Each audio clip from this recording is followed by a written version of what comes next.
ito po yung customized dito sa abroad na hiyas na reyna ng langgam. So, ito po ay 30,000 pero po ito ay according po sa nag-avail. So, meron siyang ito for helping to be achieve everything and also the goals and also money drawing to papunta sa kanya. Ito naman para if ever siya magkasakit, ito ay kanyang isuot, golden heller. Ito naman po para sa success, wealth, stone of success. Ito naman pang negosyo. Ito ay rotated quartz. Ito naman para ang hidden talent niya ay lalabas. And nagpo-promote din to para ma-overcome niya lahat ng difficult niya. And the garnet, ito. So, ito po ay passion, strength, protection, and kundalini energies nagpapalabas. And para sa, kasi nagkuha siya ng moldavite, so nilagyan ko rin siya ng serpentine. Okay? So, meron siyang Libyan. May tatlong klase ng bracelet, which is this one is the Ganesh, Diwaya, and then Kabadbaran. Ito naman, Sumbalik bracelet. Sumbalik buhok. Okay, this one is Halina. Ayan, ang taas. Okay. And also, tumutubong pera, protection sa car. Ito, mayroong L2. Ayan. This is abacus for money. Ito naman, to overcome obstacles at meron niyang liklay. So, ito yung mga customized ko dito sa abroad. And napaka-rare na ng quack. Ito. Yan, with salika. Secret herb. At mo siya ng tubig, di yan mawawala. Ayan. Diyan, tubig yan o. Yan o. Tubig. And also, stone of wealth. And pangamay. Ayan, dalawa. And, also this one, para anti-scam bracelet. Eel, happy bag.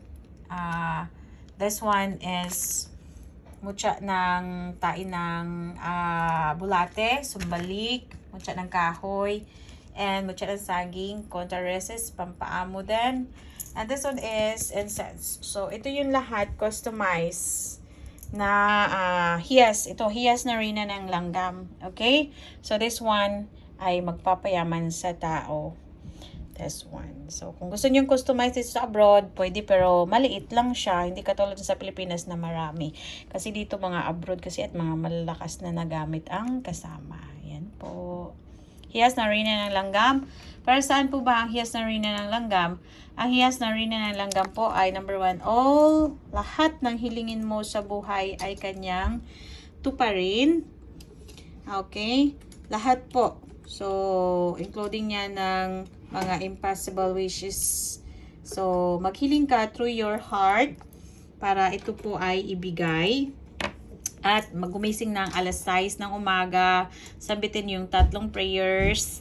Tapos, eto, gamitin. Lagyan lang ng oil, langis every morning. Nung hihiling, harap silangan. So, ito ay taglay nitong kakayahan. This one. May taglay itong kakayahan para magbigay ng buenas sa tao at maging masipag, di ka tatablan ng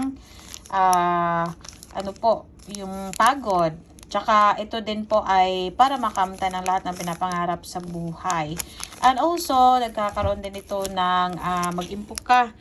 At tsaka ito ay nagbibigay ng swerte sa buhay ng tao, bibigyan katuparan, lahat ng hinihiling mo talaga sa buhay as in, ibibigay niya talaga, lalong na pag bando lang yung kukunin. So, ito yung 3 prayers, ito yung una, ito yung pangalawa, at ito yung pangatlo. So, ito yung pray mo successive 6 AM for 1 month.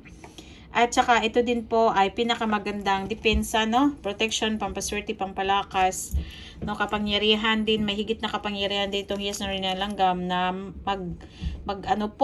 mag-alis ng kahit anumang malas sa buhay ng tao. At saka this one is panghatak ng pera, pagpalago sa negosyo, malaki man o maliit. Basta maganda ang hiyas because I have hiyas for my life 3.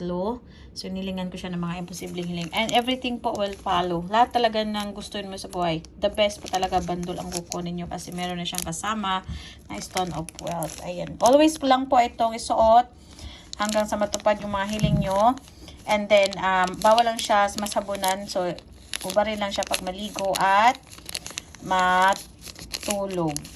Yan po. Bawal lang siya sa cemetery at morgue po. Yung lapit sa patay. Okay?